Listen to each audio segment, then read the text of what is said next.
In the last 24 hours, there have been so many twists and turns that have been reported in the Ranya smuggling case, from an international smuggling ring to the role of cops to the CBI investigation. The details that are emerging in the case are shocking and eye-opening of how brazenly the smuggling operation was held.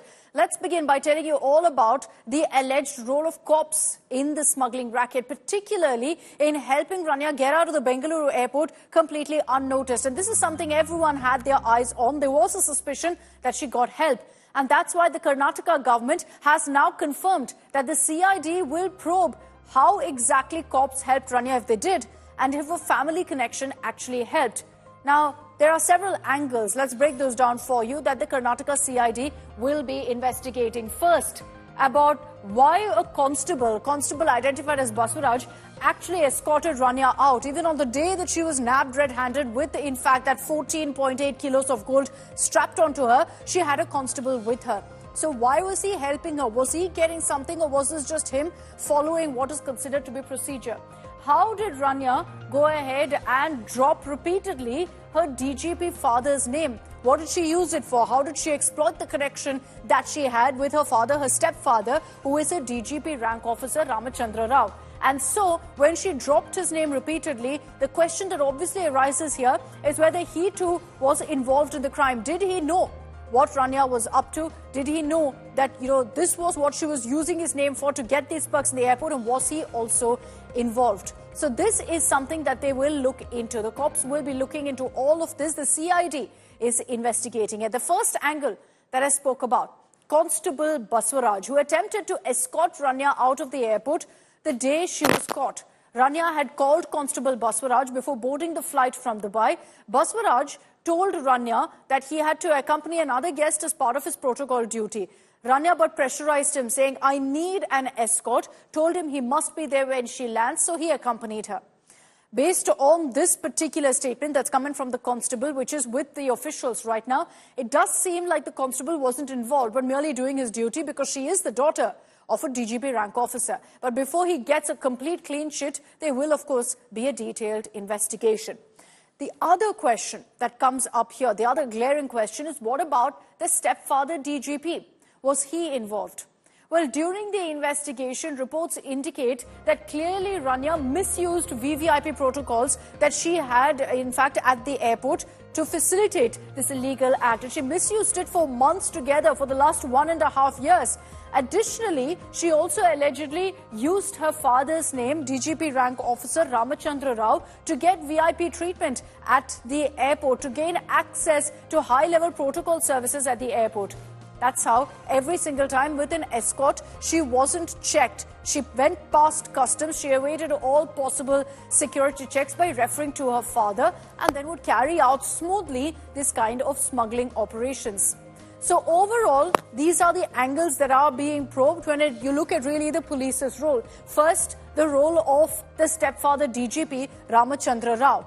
Then you have another investigation. This is all, by the way, being looked into by the Karnataka CID. So the second angle is whether the police had a role in the smuggling racket. Did they shield her? Did they protect her and ensure she doesn't get caught? Did they get some sort of kickbacks? Then, of course, there's the angle of protocol violations at the Bengaluru airport. Now, just because someone's a VIP doesn't mean that they don't undergo any sort of stringent checks, security checks at the airport. So this throws up a larger question that's being investigated to see if there are leaks and gaps that need to be plugged in at the Bengaluru airport. On police personnel who also violated this protocol to help Rania in the last 1 year, who was there? How did they not check her even once? So that's something also that's being looked into right now. All of this will be probed now by the Karnataka CID. But this, as I said, is one among many investigations now. Why do I say that? Because there are so many angles to look into in this particular case. Let's talk about the actual smuggling racket and the investigation into that. The DRI, what we're talking about is essentially the Department of Revenue Intelligence. It's looking into exactly who was involved in the smuggling racket. And now there are obvious questions also. There's a suspicion that this could actually be an international smuggling nexus. Why? Because essentially Ranya's phone, all her digital devices essentially is booked as evidence by authorities. And they went through it.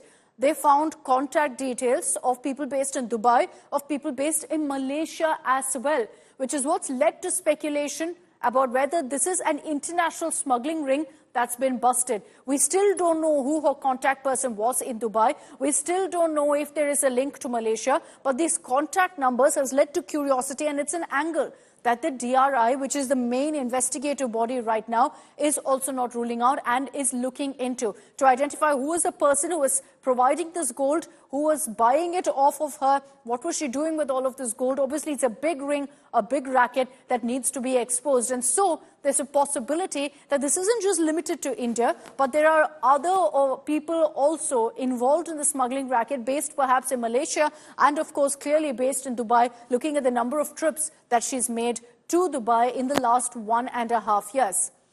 Now, let's discuss another arrest that's been made in connection with this case. The DRI, which is, like I said, the Directorate of Revenue Intelligence, has gone ahead and apprehended another accused. Who is this person? What's clear is that Ranya didn't do this alone. We've been highlighting to you how this could even be an international smuggling racket. So there is another person based in Bengaluru who's also been arrested. He's been identified as Tarun Raju. He's the grandson of a renowned hotelier. If you're in Bengaluru, you know very well the Atria hotels. He is the grandson of the owner of that particular hotel. And he is also allegedly directly linked in this particular case.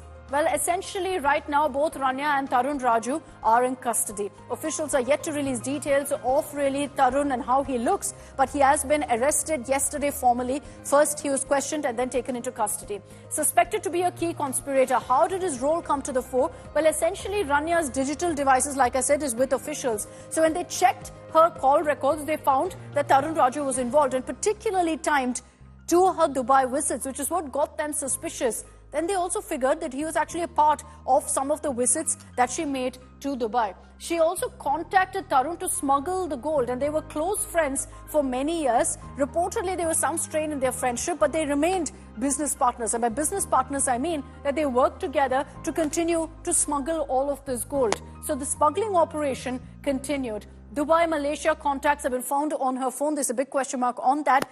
Now, officials suspect that Tarun essentially was part of the Dubai operation. And that's because he went with Ranya several times, went with her to, in fact, Dubai, and was actively involved when she came back from Dubai as well on many of her trips, which is why they believe that part of the smuggling racket, he was helping in the Dubai leg. There's still a question mark over whether she was visiting Malaysia also as frequently as she did to Dubai, and then whether there's a link to, in fact, this entire case. So he's also considered to be one of the key conspirators in this particular case. Authorities have discovered during one of Ranya's gold shipments from Dubai that she had actually contacted Tarun. And this is what led to, in fact, all of the questions. Let's now also focus on another aspect. We've got images of her wedding. This is the picture from a few months ago of Ranya's wedding to an architect, Jatin. It took place in Bengaluru's Taj West End, supposedly a very, very lavish wedding. They are looking into this particular wedding as well. The CBI has been searching for details of what really was used to fund her particular wedding. In that picture, you can see her stepfather, who is the DGP rank officer, Ranya Rao, also very much present at the wedding. She's adorned in gold. And remember, her husband at this point is an architect. He hasn't been arrested yet. The CBI is now focusing on this wedding as well, on Ranya's high-profile wedding, to see how really she paid for the expenses and where did she get the money from. Was it proceeds that came in from the smuggling? They're looking into her business dealings, the gifts she received, including, of course, the land allotment that was granted to her firm in 2023, which led to questions about political connections. I want to bring in Sagai Raj to talk about all the findings so far in this particular case. But right now, Sagai, there are a whole lot of questions about who helped Ranya conduct this kind of a smuggling racket. We know one additional person, which is Tarun. We don't know about anyone else's involvement. This couldn't have been any sort of lone wolf operation. There would have been many others involved. And the question is whether there were police officials also involved, for which now hopefully we will see a completely transparent investigation. Absolutely. Both central agency DRI and CBI are conducting investigation in this entire gold smuggling racket. And if you notice that they have already seized the electronic devices of both Tarun as well as Ranya Rao. And what we also get to learn through our DRI sources is that both were sat together and confronted. They have produced the evidences from both, and they have questioned them. What are you trying to do? What is the network that you people have to get gold from Dubai to Bengaluru? And apart from this, they are also trying to ascertain what is the syndicate and the nexus behind this. Remember, CBI, which is also conducting the investigation, has already done this survey. Yesterday, they have visited her house as well as the hotel where she got married, and KIDB office to procure the document from KIDB office when the land was allocated to her. So the CBI is also looking at all possible angles, trying to join the dots. Like they are trying to find out who are the guests who have attended Ranya Rao's marriage, and if they have given any kind of expensive gifts. If they are given any kind of expensive gift, what is the relationship with Ranya Rao and the guest who has given an expensive gift? Apart from that, they are also looking the other angles of Ranya Rao. Who are the people who were in contact with her whenever she visited Dubai? And they have also found out that there was a contact from Dubai as well as Malaysia. Whether these are the person who are trying to help her. This is the nexus that she has to get the gold from the foreign country to India. So they have to still establish. So everything is subject to investigation. Meanwhile, her bail hearing was heard today and it was been urgent for tomorrow. All right, Sagai, just stay with me. We will be coming back to you on a news break that's also coming in on the story. But in the meanwhile, listen into all the political reactions that are coming in. The BJP alleging that there are 2 Congress ministers who are involved. The Congress saying that, look, land was allotted under Basavaraj Bommai. So a whole lot of politics playing out. But one thing's for sure, the Karnataka government is ensuring at this point that there is a detailed investigation because the spotlight is on them and how really this case is taken forward. Connection in what context they're blaming that we have got connections, I really don't know. Smuggling is a different case, and if it's anything related to smuggling, if there is any nexus, the investigation agencies have come in force. So we'll have to wait and watch. I think it's more looks on a political allegations to score, nothing else. But let's wait now. It's too early to jump the gun and speak anything. So if you ask me, I don't have any much information. If they are making such allegations, I feel it's baseless. D.K. Shivakumar saying that is his point of view maybe, or he is trying to escape from the whole issue.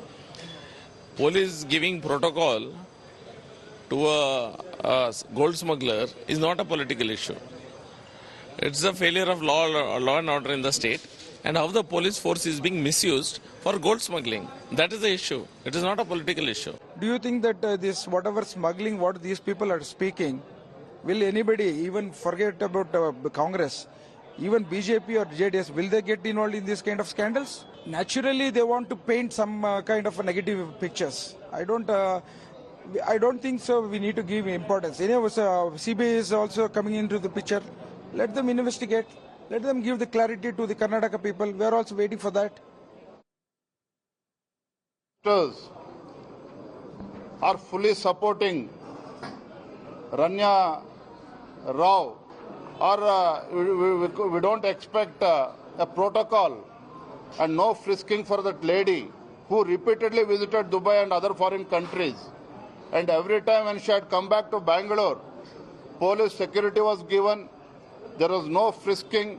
A powerful Chief Minister Siddaramaiah must have also got the information. So my demand is, Mr. Chief Minister Siddaramaiah ji, please disclose the name of the ministers who are involved in this gold smuggling case.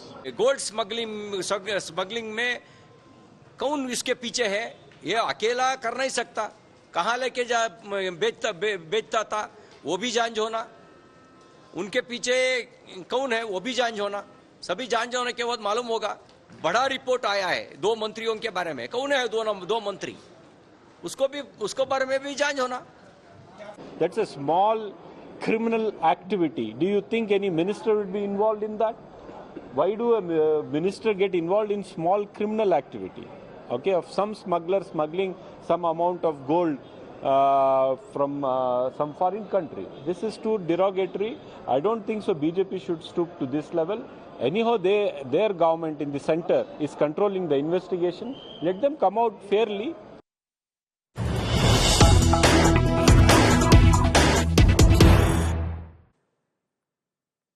Let's get you details now about Ranya's husband, an architect, Jatin Hukeri. He's now approached the Karnataka High Court for relief, has been granted the same to ensure basically that he doesn't get arrested. His legal team argued in court that Jatin had no connection whatsoever to the entire gold smuggling case, asserting that he had no idea that all of this was happening, that his wife was going to Dubai to go ahead and smuggle court. And that's why the High Court now has gone ahead and provided him relief, ensuring that he cannot be arrested for the time being. That doesn't mean, however, that he will not be questioned or that he cannot be roped in for the investigation. We've also accessed a copy of Ranya's passport, pictures of which you see on your screens right now. Let's bring in Sagaraj for more details. Sagai, the role of the husband here.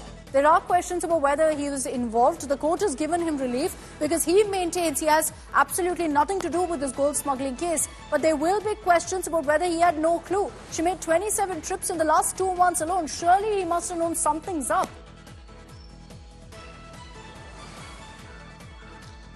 Definitely, that is the reason he has knocked the Bengaluru court and requested for a relief from arrest. And if you notice that after the arrest of Tarun Raju in this entire case, now he is apprehensive that even the DRI or CBI might take him in custody. And that is the reason he has filed for an anticipatory bail. And now the Bengaluru court has granted him the bail. And as we are seeing the pictures of our passport on TV, you can see that the names are mentioned in the passport. The passport clearly mentions the father, the paternal father of Ranya Rao is totally different, and it doesn't mention Ramchandra Rao, who is a stepfather of Ranya Rao. And there is also Jatin Hukeri's name which has been mentioned. So Jatin Hukeri also fears that since she is a wife and they don't have a good relationship, and he also claims that he doesn't know any kind of activities of Ranya Rao, trying to maintain distance from this entire gold smuggling racket, and that is the reason he has knocked the Bengaluru court, and the Bengaluru court subsequently has given a relief from the arrest.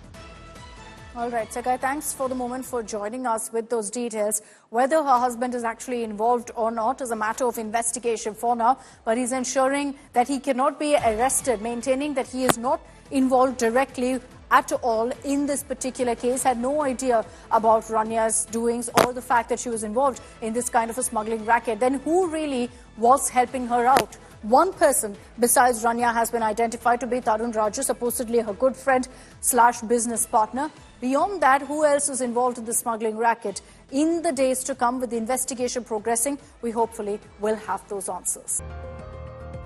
Let's get you the latest updates that are coming in right now from Balochistan of 11 Pakistan army personnel who've been killed. 182 right now remain as hostages on board that particular train. This is a Pakistani train that's been hijacked by, in fact, the Balochi Liberation Army, which has seized the Jafar Express. Nearly 182 actually hostages right now is the latest number that's coming from the BLA, which has claimed that 11 Pakistani army personnel have been killed. That number, unfortunately, could just go up. I want to bring in Gaurav Sawant for more details. Gaurav, this is the worst possible crisis, really, for Pakistan. 182 hostages. So time is of the essence to figure out somehow how to ensure the release of their hostages. So information we've been able to get from Balochistan indicates that many of the Pakistan Army personnel who were on board this train were on leave. They were going for the Ramzan leave to spend Eid with their families. That's where this train was taken hostage. These people were taken hostage and the train hijacked by Baloch Liberation Army. They had very specific intelligence about the movement of Pakistani military personnel through Balochistan. That's point one. Point two, Pakistan Army mounted an air and ground offensive, according to journalists in Balochistan, and I've just spoken to some of them. 2 of the drones have been downed by the Baloch Liberation Army. So that indicates they have some kind of surface to air targeting, anti-aircraft guns or some kind of, stuff that then can take down drones, some kind of arms. That's point 2. Point 3, the Baloch Liberation Army seems to be much better trained and armed. In fact, the information is Baloch Liberation Army has their own drones. So when Pakistan Army is coming in with reinforcements, and we're told that one reinforcement train has been dispatched from Quetta, there's another that's been dispatched from the Punjab province. We're also told that there are military personnel who are being dispatched from other places, including by air. The Baloch Liberation Army has access to a lot of information, and they're able to look on the other side of the hill. This is a hilly terrain also. So it's not just the 7 suspected Baloch Liberation Army personnel who are on board this train, but there are several who are occupying the higher ground on other sides. And the moment reinforcements are coming in, they are being targeted even before they get to the train. So it appears to be a much bigger operation than was initially anticipated to be. Has there been any statement that's really come in from the Pakistani authorities? Because the BLA right now, Gaurav, has issued an ultimatum also, saying that if you do not stop those airstrikes immediately, all the hostages will be immediately executed. 180 plus hostages could be executed. So you're absolutely right. So let's split this into 2. Initial information was that there were between 400 and 500 passengers on board this train, which include a large number of people from Balochistan, including families, women, children. So the women and children and families and those with Baloch identity cards, they've been permitted to go. It's only those who are from different provinces, whether they're from Khyber Pakhtunkhwa or the Punjab province or the Sindh province or elsewhere in Pakistan or Pakistan-occupied Jammu and Kashmir, they're the only people who've been asked to stay back. So they are hostages, and as Baloch Liberation Army puts it, they're legitimate targets. They've in the past stopped buses, they've stopped vehicles, they've taken people down from these buses and gunned them down, saying that these are all intelligence personnel, Pakistani Punjabis who are trying to gather intelligence in Balochistan. So the situation right now remains extremely precarious, and Pakistani forces are trying to mount a multi-pronged offensive even as they engage with these Baloch Liberation Army fighters to know what needs to be done, including 1, stop not just aerial bombardment now, but aerial bombardment in Balochistan, and 2, the missing persons, get them back. And there are multiple demands that are routinely being made. How many of them are being made in this current instance remains the big question. We will track the latest that comes in on this, but the latest figures is that over 182 people remain hostages. These are Pakistan Army personnel. 11 have died in this attack. Thanks very much, Gaurav, for joining us for the moment with those details. We're just a few days away from Holi, and there's a controversy raging in Istanbul, which witnessed riots a few weeks ago after a police officer in Istanbul made it clear that Holi celebrations will continue unabated. It happens once a year, is what he said, versus Friday prayers happen every once in a while. So he says that Holi is something that will continue. Celebrations will happen, and those who have a problem with it can stay at home and offer prayers at home. This is the comment that a Istanbul cop made. UP Chief Minister Yogi Adityanath, speaking at the India Today conclave, actually backed this comment. And this has led to a political showdown as the opposition has accused the BJP of alienating one community.